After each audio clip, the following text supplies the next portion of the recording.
اعوذ باللہ من الشیطان الرجیم بسم اللہ الرحمن الرحیم النبی اولیٰ بالمؤمنین من انفسهم وازواجہ امہاتہم صدق اللہ العظیم وصدق رسول النبی الکریم۔ معزز سامعین، عزیز دوستوں اور بھائیوں، نبی اقدس صلی اللہ علیہ وسلم کی ازواج مطہرات امہات المومنین کی حالات زندگی پر دروس مکمل ہوئے۔ 11 ازواج مطہرات اور 2 آپ صلی اللہ علیہ وسلم کی باندیاں کنیزیں حضرت ریحانہ اور حضرت ماریہ قبطیہ کی حالات زندگی گزشتہ درس کے اندر بیان کی گئی۔ اس میں آپ دیکھیں کہ نبی اقدس صلی اللہ علیہ وسلم نے 11 نکاح فرمائے۔ یہ آپ صلی اللہ علیہ وسلم کی خصوصیت ہے۔ اس کے علاوہ کسی امتی کو بیک وقت 4 بیویوں سے زیادہ رکھنے کی اجازت نہیں ہے۔ اس کے بعد یہ بات بھی سمجھتے چلے جائیں کہ ہر وہ عمل جو اللہ کے نبی نے کیا، صحابہ نے لیا، آگے امت کو دیا، وہ عمل سنت بنتا ہے، لیکن وہ عمل جو اللہ کے نبی نے کیا، صحابہ نے نہیں لیا، آگے امت کو نہیں دیا، وہ عمل پیارے نبی صلی اللہ علیہ وسلم کی خصوصیت کہلاتا ہے۔ اس لیے یہ 11 نکاح یہ نبی اقدس صلی اللہ علیہ وسلم کی خصوصیت ہے۔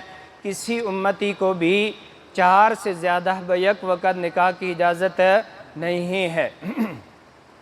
پھر اس کے بعد اگلی بات یہ دیکھیں کہ نبی اقدس صلی اللہ علیہ وسلم نے جو 11 نکاح فرمائے ہیں، حضرت ختیجہ سے لے کر حضرت میمونہ تک، میں نے تمام ازواج کا ذکر آپ کے سامنے کیا۔ یہ 11 نکاح جو ہیں آپ صلی اللہ علیہ وسلم نے فرمایا، میں نے اپنے نکاح یا اپنی بیٹیوں کے نکاح یہ اللہ رب العزت کی مرضی اور حکم کے مطابق کیے ہیں۔ پہلی بات یہ کہ جب اللہ رب العزت کا حکم اور مرضی ہے تو پھر کسی کو اختلاف کرنے کی یا کسی کو شک شبہ کرنے کی کوئی گنجائش کسی کے پاس نہیں ہے۔ پھر بعض مستشرقین نے یہ اعتراض کیا کہ معاذ اللہ، دیکھو تمہارے نبی نے شہوت پرستی کی بنیاد پر اتنے نکاح کیے ہیں، اگر آپ کی توجہ میری طرف ہے تو پھر یہ بات سمجھ آئے گی۔ دیکھیں، نبی اقدس صلی اللہ علیہ وسلم نے کوئی نکاح بھی یوں ظاہری شہوت پرستی کی بنیاد پر نہیں کیا، بلکہ نبی اقدس صلی اللہ علیہ وسلم نے جتنے نکاح بھی فرمائے ہیں ان کے اندر دینی دنیاوی بہت سے فوائد جو ہیں وہ مضمر تھے۔ اگر شہوت پرستی کی بنیاد پر نکاح ہوتا تو آپ یہ بات دیکھیں کہ جب انسان کی عمر 25 سال ہوتی ہے تو ہر انسان کی یہ خواہش ہوتی ہے کہ میری بیوی کی عمر مجھ سے کیا ہو، مجھ سے کم ہو۔ کوئی بندہ بھی یہ نہیں چاہتا، کسی کے گھر والے بھی یہ نہیں چاہتے کہ ہمارے لڑکے کی عمر 25 سال ہے اور لڑکی کی عمر کتنی ہو، 40 سال۔ کوئی بندہ بھی یہ بات نہیں چاہتا۔ پہلا نکاح جو پیارے نبی صلی اللہ علیہ وسلم کا ہوا، آپ کی عمر مبارک کتنی ہے، 25 سال، اور اماں جی ختیجہ کی عمر کتنی ہے، 40 سال۔ پھر اس کے بعد دیکھیں حضرت ختیجہ کا نکاح بھی اللہ کو پسند ہے، اسی لیے تو اللہ نے حضرت ختیجہ کو سلام بھیجا یا نہیں بھیجا۔ حضرت عائشہ کا نکاح پسند ہے، اسی لیے تو اللہ نے جبریل کو بھیجا یا نہیں بھیجا۔ حضرت زینب کا نکاح اللہ کو پسند ہے، اسی لیے تو قرآن میں حکم دیا، اے پیارے نبی جی آپ کیا کر لیں، ان سے نکاح فرما لیں۔ اور دیگر جتنی ازواج مطہرات سے آپ نے نکاح کیا، کسی زوجہ سے نکاح ہو رہا ہے اس کے پیچھے 400 گرانہ ایمان کے اندر داخل ہو رہا ہے۔ حضرت ام حبیبہ سے نکاح ہوا، اللہ رب العزت نے ابو سفیان کو، حضرت امیر معاویہ کو، ان کی ماں کو اللہ پاک نے ایمان کی دولت دی یا نہیں دی؟ یہی بنیاد ہے کہ نبی اقدس صلی اللہ علیہ وسلم نے جتنی بھی ازواج مطہرات سے آپ نے نکاح فرمائے، اس کے پیچھے اللہ رب العزت نے کتنے فوائد جو ہیں وہ اہل ایمان کو عطا فرمائے ہیں۔ پھر اس کے بعد اگلا جواب یہ ہے کہ ہمارے نبی صلی اللہ علیہ وسلم وہ کامل نمونہ ہیں، اور مفسرین نے یہ بات نقل کی ہے کہ عورت کی دنیا کے اندر 11 حیثیتیں ہیں۔ کتنی حیثیتیں؟ 11 حیثیتوں سے عورت دنیا کے اندر ہوتی ہے۔ فرمایا یا عورت کنواری ہوگی، یا عورت مطلقہ ہوگی، یا عورت جو ہے وہ بیوہ ہوگی، یا عورت غریب ہوگی، یا عورت امیر ہوگی، یا عورت عمر میں کم ہوگی، یا عورت عمر میں زیادہ ہوگی، یا عورت غلام ہوگی، یا عورت آزاد ہوگی، یا عورت غریب ہوگی، یا عورت شہزادی ہوگی۔ اب اسی طرح آگے 11 قسمیں یہ بنا کر انہوں نے پیش کی۔ فرمایا کہ دیکھو اگر کنواری سے نکاح کیا جائے تو انسان نے زندگی کیسے گزارنی ہے، پیارے نبی نے حضرت عائشہ سے نکاح کر کے بتا دیا، بیوہ سے نکاح کر کے اس سے زندگی کیسے گزارنی ہے، آپ نے حضرت ختیجہ سے نکاح کر کے امت کو سبق بتا دیا، مطلقہ سے نکاح کر کے زندگی کیسے گزارنی ہے، حضرت زینب بنت جحش سے نکاح کر کے امت کو سبق دے دیا، غریب عورت سے نکاح کر کے زندگی کیسے گزارنی ہے، حضرت سودا سے نکاح کر کے امت کو بتا دیا، امیر عورت سے نکاح کر کے اس کے ساتھ زندگی کیسے گزارنی ہے، حضرت جویریہ، حضرت ام حبیبہ، حضرت صفیہ، ان سے نکاح کر کے پیارے نبی نے بتا دیا۔ اپنے خاندان کے اندر نکاح کیا جائے ان سے نباہ کیسے کرنا ہے، حضرت زینب بنت جحش سے نکاح کر کے بتا دیا۔ آگے دوسرے خاندان سے نکاح کر کے ان کے ساتھ نباہ کیسے کرنا ہے، حضرت صفیہ سے نکاح کر کے پیارے نبی نے بتا دیا۔ تو یہ دیکھیں 11 حیثیتیں ہیں عورتوں کی، اور 11 طریقوں سے پیارے نبی صلی اللہ علیہ وسلم نے نکاح کر کے اپنی امت کو بتا دیا۔ کوئی یہ نہ کہے کہ میری عورت، ہاں ایک طریقہ یہ بیان کیا، فرمایا جب عورت کا نکاح ہوا یا بچوں والی ہوگی یا بغیر بچوں والی ہوگی، بچوں والی سے بھی آپ نے نکاح کر کے بتا دیا، بغیر بچوں والی سے بھی نکاح کر کے پیارے نبی نے بتا دیا۔ کوئی یہ نہیں کہہ سکتا کہ میں فلاں عورت سے نکاح کرنا چاہتا ہوں اور اس کے بارے میں پیارے نبی کا طریقہ میرے پاس موجود نہیں ہے۔ اس لیے آپ صلی اللہ علیہ وسلم کامل نمونہ ہیں، تو کامل نمونہ اللہ رب العزت نے امت کو پیارے نبی کے وسیلے سے دے دیا۔ پھر اس کے بعد اگلی بات یہ بات سمجھتے چلے جائیں کہ پیارے نبی صلی اللہ علیہ وسلم کے گھرانے پر، آپ کی ازواج پر بدگمانی بدلسانی کرنا، یہ اللہ یعوذ باللہ حقیقت میں پیارے نبی پر کیا کرنا ہے، بدگمانی بدلسانی۔ مثلاً آپ دیکھیں، اللہ نہ کرے کوئی بندہ میری بیوی پر انگلی اٹھاتا ہے تو وہ میری بیوی پر انگلی نہیں اٹھا رہا بلکہ وہ میرے اوپر انگلی اٹھا رہا ہے، کیونکہ بیوی انسان کی کیا ہوتی ہے، انسان کی عزت ہے۔ انسان کی کیا ہے، انسان کی عزت ہے۔ تو کیا مطلب، پیارے نبی کے گھرانے پر، پیارے نبی کی بیوی پر جب منافقین نے تہمت لگائی، اللہ پاک نے مخلوق سے گواہی نہیں دلوائی، خود خالق نے قرآن کے اندر دفاع کر کے دیا اور بتایا کہ پیارے نبی کی بیویاں، ان کے بارے میں بدگمانی نہیں کی جاتی۔ وَأَزْوَاجُهُ أُمَّهَاتُهُمْ، کہ پیارے نبی کی بیویاں کیا ہے، تمہاری مائیں ہیں، اور کوئی حلالی بیٹا وہ اپنی ماں کے بارے میں بدگمانی نہیں کرتا۔ ماں کا تحفظ کیا جاتا ہے، ماں کا ادب کیا جاتا ہے، ماں کا احترام کیا جاتا ہے، ماں کے بارے میں بدگمانی نہیں کی جاتی، بدلسانی نہیں کی جاتی۔ اور یہ بات بھی یاد رکھ لینا، قرآن پاک کے اندر بھی اللہ پاک نے فرمایا ان اللہ یدافع عن الذین آمنوا، ایمان والوں کا دفاع میں خود کرتا ہوں۔ تو سب سے پہلے ایمان والے صحابہ ہیں، صحابیات ہیں، امہات المومنین ازواج مطہرات ہیں۔ یہ بات یاد رکھیں، کیا اللہ پاک نے 1400 سال پہلے دفاع کیا، کیا اب اللہ نے دفاع چھوڑ دیا؟ کیا اب اللہ نے ایمان والوں کا دفاع چھوڑ دیا؟ حالانکہ ایسی بات نہیں ہے۔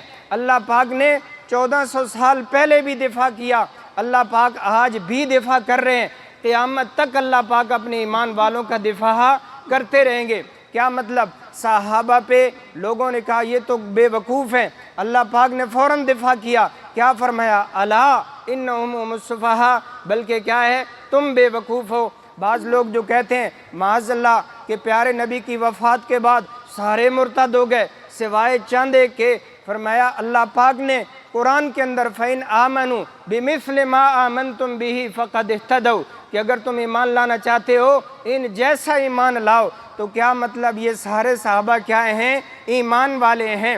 اسی لیے تو فرمایا اصحابی کالنجوم فبأیہم اقتدیتم اہتدیتم، تمام صحابہ کرام یہ ستاروں کی مانند ہے، تم جس کے پیچھے بھی چلو گے ہدایت پاؤ گے، جس کے پیچھے بھی چلو گے ہدایت پاؤ گے۔ ابھی آپ یہ بات دیکھیں، آپ کی گاڑی ہے، آپ اس کا دفاع کرنے والے ہیں، اگر اس کی طرف کوئی دوسرا آ کر حملہ کرتا ہے تو آپ کیا کریں گے؟ حملے والے کو روکیں گے یا نہیں روکیں گے؟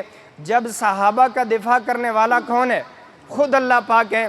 تو بعض دفعہ اللہ پاک جب دنیا میں ان کے اوپر کوئی بد زبانی کرتا ہے اس کے لیے اللہ فرشتے بھیجتا ہے، بعض دفعہ اللہ پاک انسانوں کی ڈیوٹی لگا دیتا ہے کہ وہ میدان کے اندر کھڑے ہو جاتے ہیں، کسی کو بد زبانی کرنے نہیں دیتے۔ پھر اس کے بعد اگلی بات سمجھتے چلے جائیں، جو صحابہ پر بدگمانی یا بد لسانی کرتا ہے وہ اللہ کے مقابلے میں آ رہا ہے۔ وہ کیا کر رہا ہے؟ اللہ کے مقابلے میں آ رہا ہے، اور جو اللہ کے مقابلے میں آئے وہ کبھی بچتا نہیں ہے۔ فرعون اللہ کے مقابلے میں آیا، بچا؟ نمرود اللہ کے مقابلے میں آیا، بچا؟ قوم عاد اللہ کے مقابلے میں آئی، بچی؟ قوم ثمود اللہ کے مقابلے میں آئی، بچے؟ نہیں بچے۔ ابو جہل، عتبہ، شیبہ، ولید بن مغیرہ پیارے نبی کے اور اللہ کے مقابلے میں آئے، بچے؟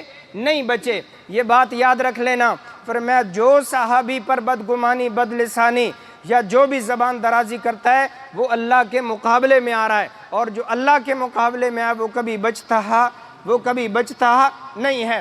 علامہ خالد محمود صاحب رحمۃ اللہ علیہ فرماتے ہیں انسان کے وجود کے اندر 360 رگیں ہیں، فرمایا اگر کسی ایک رگ کے اندر بھی بغض صحابہ موجود ہوا اس بندے کا خاتمہ ایمان